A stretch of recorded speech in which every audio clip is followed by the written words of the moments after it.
Hello, this is Darrell Castle with today's podcast. Today is Friday, September 19th, 2014, and on today's podcast, we're going to discuss independence.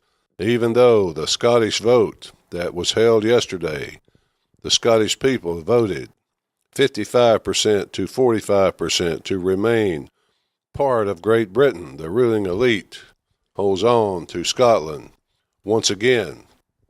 But we are going to discuss the growing desire for independence, which still burns in the hearts of people around the world, and in particular the region of Catalonia in Spain.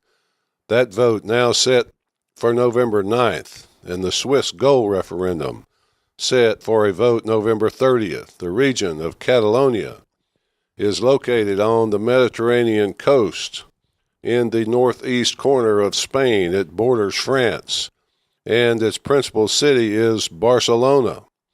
Just as in Scotland, Catalonia's independence movement is a grassroots uprising, and it is strongly opposed by the ruling powers in Spain. The movement to declare independence there began in 2012. The government of Catalonia has sent repeated requests to the central government in Madrid to authorize an independence referendum, but the national government has refused to do so.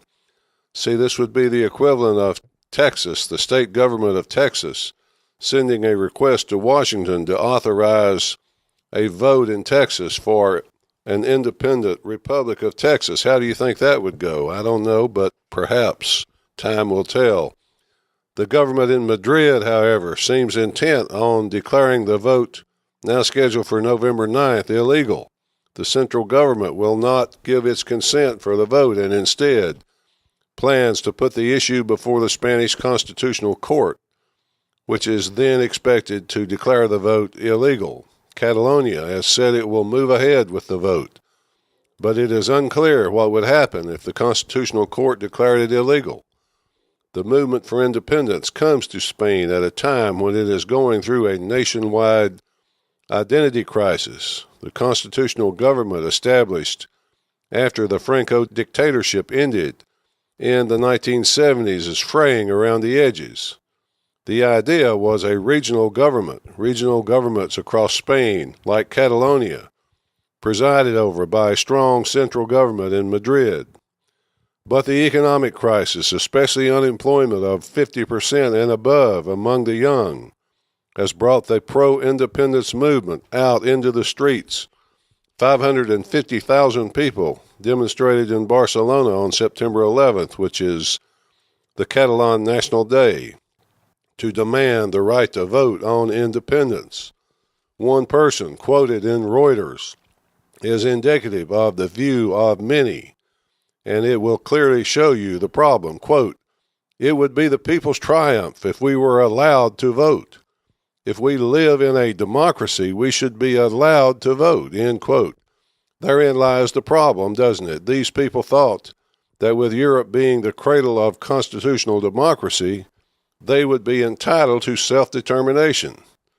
But they are faced with a common dilemma that Thomas Jefferson said so eloquently so many years ago. Will the people decide for themselves how they will be governed, or will they be ruled by a tiny elite? Right now, the tiny elite rules worldwide, and it is about to bankrupt the world and deliver chaos to all of us. With government out of control and are unable or unwilling to control spending, they are running out of ways to squeeze more out of people and to fund the spending. People are growing tired of government attempts to extract money from them and tired of their failed promises. That brings us to the Swiss Goal referendum, now scheduled for November 30th. Swiss voters will go to the polls then to vote yes or no on a ballot measure to prohibit the Swiss National Bank from selling any more gold, to repatriate Swiss-owned gold back to Switzerland, and to mandate that gold make up at least 20% of the Swiss central bank's assets. The Swiss are apparently very tired of the bullying by the United States, especially in the collection of taxes, and by FATCA, which is the Foreign Account Tax Compliance Act that was apparently the last straw for the Swiss. FATCA regulates Swiss banks and requires them to divulge to the IRS all the information they have about customers liable for U.S. taxes. Goodbye Swiss banking secrecy. Goodbye tax havens.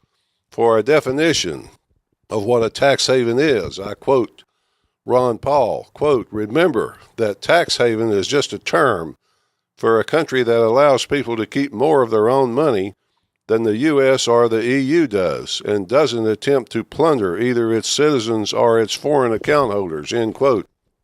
What does the Swiss gold referendum have to do with independence movements? Well, a yes vote is the equivalent of declaring independence from the world's central banking system. It is a grassroots effort to regain control of Swiss currency and Swiss banking. Again, quoting Ron Paul, quote, "Just like the U.S. and the EU, Switzerland at the federal level is ruled by a group of elites who are more concerned with their own status, well-being, and international reputation than they are the good of the country. The gold referendum, if it is successful, will be a slap in the face to those elites," end quote. That's why I strongly support independence movements around the world. People are coming to the realization that numbers will no longer allow them control of the democratic process in their countries. So they seek independence to regain their culture, their heritage, that heritage left by their ancestors who gave their lives for it, and most of all, the freedom to decide for themselves their own destiny. Good for them, folks. At least that's the way I see it. Until next time, this is Darrell Castle. Thanks for listening.